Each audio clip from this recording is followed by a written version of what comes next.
because he always used to attack it when defending. I think it's like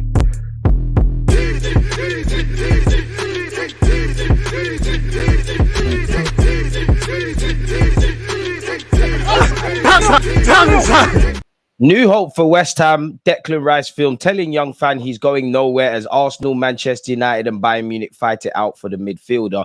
People, Deluded, I'm back again. Thank you very much for all of you lot tuned in again. Throughout this video, we're going to go over a few things. Don't forget to comment any of your thoughts either when this video premieres or after or during. Don't forget to hit the like button and subscribe if you're not. Now, Declan Rice wouldn't be the first or the last person to tell a young fan that he is staying. On paper, he is staying. It probably is a bit of a white lie. Whether he's going to Arsenal or many of the teams linked with him, he probably is leaving West Ham. But at this moment in time, for all the talk of Arsenal preparing bids and this happening and that happening, nothing on paper to us fans, common fans, football fans, is confirmed. So he's not telling the truth, but he's not exactly lying whether he signs for Arsenal or not. As we know, Arsenal want to swiftly wrap up a deal for the 24-year-old. Obviously, he's now on England duty, where we hope Ramsdale, Saka, and I actually don't know, but if Benjamin White's called up as well, hopefully they can put the sweeteners on. Arteta is still texting him. Edu is negotiating with his West Ham counterparts to get this deal over the line and early so that he can join pre-season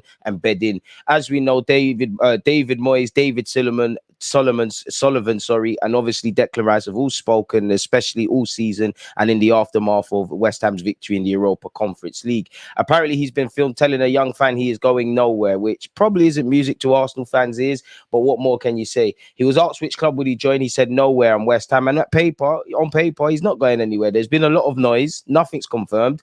So he's not telling the truth, but he's not exactly lying. And it's a bit of a difficult situation for someone like Declan to really talk about, really and truly.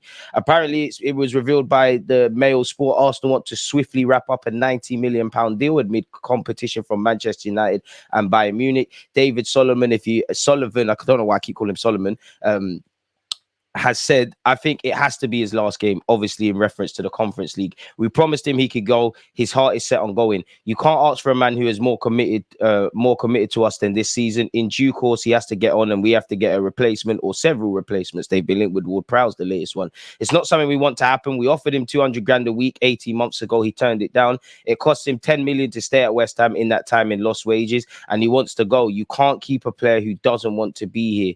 Bit harsh to say he doesn't want to be here, but yeah, he doesn't want to be here, people. He said, I think the offers will start to come today. This was obviously in the aftermath of the Europa League last week. There are 3 or 4 clubs who have shown interest, but out of respect to West Ham, while we're still playing, you don't make offers for players. That's not the decent way of doing things.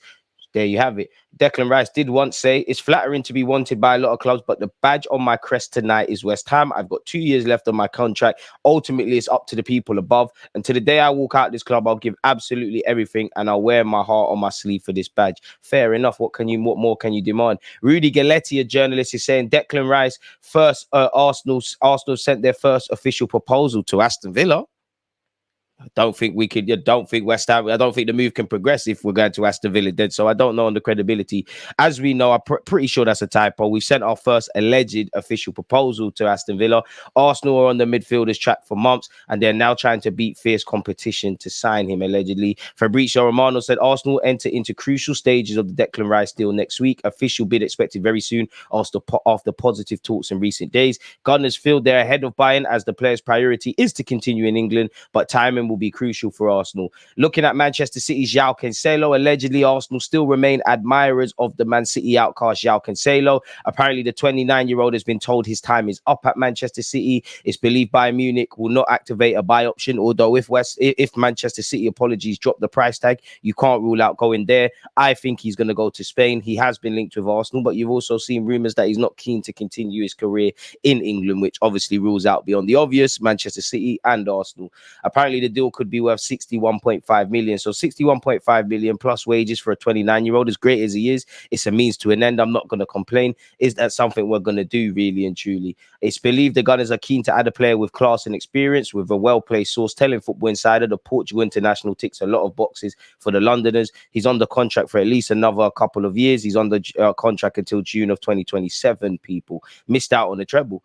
Boy, but if he's technically played in the FA Cup and obviously picks up a Premier League trophy, surely he gets that. Mertesacker has given us hope in relation to Gundogan. We've covered this already. Check out the rest of the other vids. But he said, I think he'll let it all sink in first, then choose from one of 4 clubs, said Mertesacker people.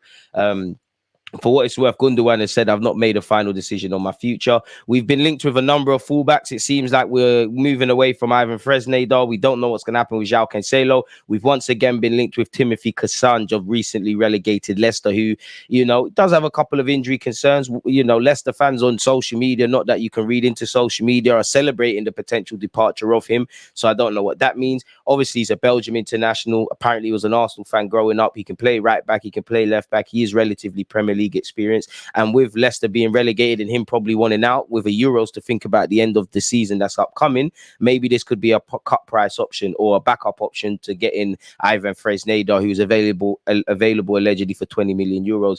Arsenal are reportedly said to have opened talks with Leicester about signing the right back. He's seen as Arsenal's second choice target in that position behind Fresneda, who is also wanted by Borussia Dortmund people. Kassan, since joining from Atalanta in 2020, has made 37 league appearances for Leicester this season and has overall played 112 games for the club since joining in 2020. 3 years later, he could depart. He can also play left back, and obviously he's been capped 30 times by Belgium, so he is relatively experienced. And as you know, Leicester faced a whole host of departures. Telemans is joining Aston Villa. You'd imagine James Maddison departs as well, and there'll probably be a couple of other players. So if we are linked with him and we do want to bring him, and Arteta is cool with that, fair enough. He identifies an area that we need. I don't know if he'd be the first choice, but you know, Mudryk was our first choice. Trossard wasn't, and it's worked out all right, really and truly. Arsenal now going for Cassange, considered as the number 2 target behind Fresneda for the right back position. Arsenal started talks with Leicester in order to find a deal for the individual. I understand things could develop quickly. Hopefully that is the case. Details are emerging from Reece Nelson's new contract. Allegedly, he'll receive a signing on bonus of £5 million. He'll sign on 100k per week, and he joins until signs a new deal until June 2027 with the option of another one. Just like Saliba, it's expected that the final touches and the photo stuff will be done when Reece Nelson and Saliba return from their holidays. Fabrizio Romano and Declan Rice has said positive initial talks have taken place in recent days. Arsenal want to submit a proposal. I'm aware of some reports of a swap deal with Emil Smith-Rowe. However, he is part of Arsenal's plans for the future. They don't want to let him go, which is music to my ears. Once again, Fabrizio has doubled down on Nelson, expected to sign a new long-term deal. The agreement is in principle in place, and it's a 4-year deal with the option of another one. He has received interest from clubs in England, France, and Italy, as quoted there by Romano. If this would load, apparently Chelsea are having conversations for Caicedo. They are working behind the scenes. Sometimes you have to respect the timing of other clubs, allegedly. And again, Fabrizio has also doubled down on another update. I think we've covered this already. Arsenal want to submit a proposal for Declan. We'll see for sure when the offer is made. It's hard to predict the dates for now. And we've obviously spoken about Smith-Rowe. As much as I like Fabrizio Romano, I do think he has a habit of bringing out updates where it's really just a creative way of saying the same thing. Obviously, Gonyanto's been linked with Arsenal. Apparently, he's set to have a meeting with Leeds to figure out his future. He's someone that's also drawn interest from Arsenal and obviously Juventus. Chiesa of Juventus allegedly has been linked with us and is available for 60 million euros, which is 50 odd million quid. I know he's had a lot of injuries, but he's a great player. And if there is a chance to do it, we should do it. The president of Montpellier once again has doubled down on why he claiming he loves Arsenal. Allegedly, his agent's in talks with a number of clubs. His agent is talking to 4 or 5 big clubs, and I know who they are, but I won't tell you. We know how much he loves Arsenal. So take of that what you will, people. On Musa Diaby, Ryan Taylor of the Evening Standard has said, I'm not quite sure they have the financial muscle to pull off both Rice and Caicedo, but at the same time, I do think we can expect Arsenal to be shopping in a market where they're looking at players that will also be of interest of a lot of clubs. You could say that's been the last 2 windows, really. An example would be someone like Musa Diaby. As you know, we're going to skim through this. He's wanted by Newcastle and Paris Saint-Germain. That's what I expect to see, but I don't expect to see scattergun recruitment. It's going to be concise, and I believe Arsenal already have a clear short list of targets. You'd imagine us and a number of clubs. Dean Jones on Kieran Tierney said, I think they're confident that competition isn't too fierce. This is in relation to Newcastle buying him. They've definitely got competitors for him, but I think they'll be looking to get this one done soon as they can, as they know they can focus on other areas. Fair enough. Let's see what Caicedo has said here, people. Chelsea and Arsenal share the same target in Caicedo, but the Blues are expected to attack the situation soon with new, fresh contacts. Arsenal's priority remains Declan Rice, as talks with West Ham will enter into crucial stages very soon, and they are ahead of Bayern Munich in the race. Man United keep looking for a new... Well, sorry, we don't need to waffle about Man United there and their pursuit of a keeper, but there you have it. Newcastle are allegedly interested in Caicedo. He always joins them in Football Manager. Caicedo is reportedly an option for Newcastle United this summer, but he's much more likely to join Arsenal. That's according to the Northern Echo. Let's see exactly what this article has said. Better yet, people. That's in relation to Maddison going to Newcastle. Scrolling through, can we see anything? Telemans is obviously saying for Aston Villa. Sorry, people, this is all off the cuff. There you have it. Brighton's Caicedo is another midfield option, but Newcastle are not in a position to go anywhere close to the 80 million the Seagulls are currently demanding for the Ecuador international, who is currently much more likely to end up at Arsenal. It doesn't say any tangible reasons as to why he's much more likely to end up at Arsenal, but who knows, people. I was just coincidentally reading this by The Athletic, just trying to see what they're saying with Caicedo. It's impossible to say because that partly depends on whether Caicedo leaves or not. The new contract signed by the Ecuador midfielder in March, which runs until June 2027, with the option on the club's end of a further year, doesn't contain the type of mechanism included in the deal McAllister put pen to paper on last October, which helped facilitate a move to Liverpool at a very good price. Brighton will expect more than Arsenal's 70 million bid in January to be offered to them to contemplate losing Caicedo, whose defensive skill set is rare and makes it harder for them to cope with losing him than McAllister's exit. So we'll have to see exactly what's being done there, really and truly, people. I don't think this article has said anything else on that. So we'll have to keep an eye on things. Chelsea are also understood to be targeting Caicedo, factoring Colwill into the equation as well. There could be plenty of activity with the West Londoners for the second summer running. So, you know, they might say, hold this money and take Levi Colwill on loan and give us Caicedo. I personally think he ends up at Chelsea, but would be happy to have him at the carpet, people. We've already covered that. Upamecano is said to be available with Bayern Munich. He's said to be leaving, people, or on leaving. Quite a few players want to leave. He is contracted until 2026 and they'll demand a significant price tag. Would you lot take him to potentially compete with Gabriel and Saliba?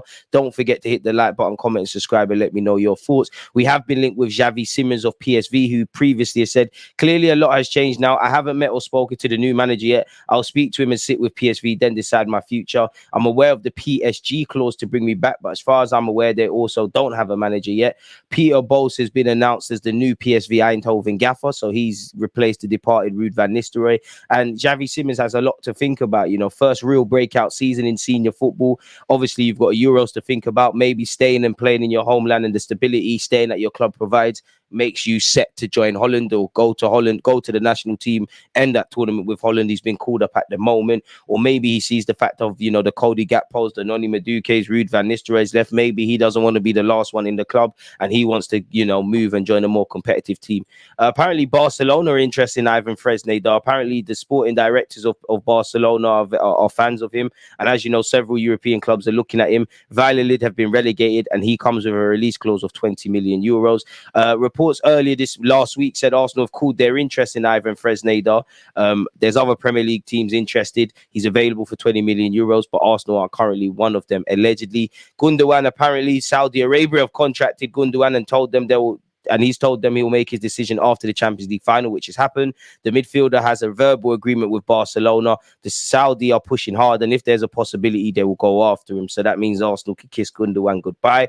Romano has said he'll make a final decision on his future soon. He's presented with only a one-year deal plus the option of another one at Manchester City. He has a contract of 3 years on the table with Barcelona. A great financial offer, you'd assume, by Saudi Arabia clubs. Arsenal are also interested and informed on the situation, but in my opinion, we're probably at the back burners. He's also said new contract plan continues as Odegaard's next one on the list. Negotiations will take place soon. Martinelli, Saka, Ramsdale, now Saliba until June 2027 are key parts of the project. Nelson's extension is also close, people. So read into that what you will. Again, seeing what Goal.com has said in relation to Arsenal's transfer dealings. We've tied down Reece Nelson, and that's expected to be officially confirmed this week. Juventus are to demand 60 million euros for Chiesa amid links to Arsenal. I mean, losing Vlahovic Vlahovic and Chiesa is going to make it weaker for them to get Champions League football next season and obviously win the league, which Juventus should always be challenging for. We've been linked with Timothy Cassandre. We've gone over Declan Rice. West Ham have an interest in Emil Smith-Rowe, although that's been quashed allegedly. Aston Villa have confirmed the signing of free transfer and Belgium international and former Leicester player Yuri Telemans. Paulinho and Ward-Prowse have been identified with West Ham as potential replacements. Saliba's agreed a new deal. We're still interested in Caicedo and Cancelo, allegedly, people. Good save there. Declan Rice has been granted permission to leave. We've been linked with Kai Havertz. You know, we keep getting linked with Fresneda. We're kind of linked with the same names, people, and I don't think that's anything updated. So, yeah, let me know your thoughts on everything discussed. You know, let me know your thoughts. Don't forget to like, comment, subscribe, check out the other videos, and have a great week, man. One love. There's always just that active red line defending. I think it's like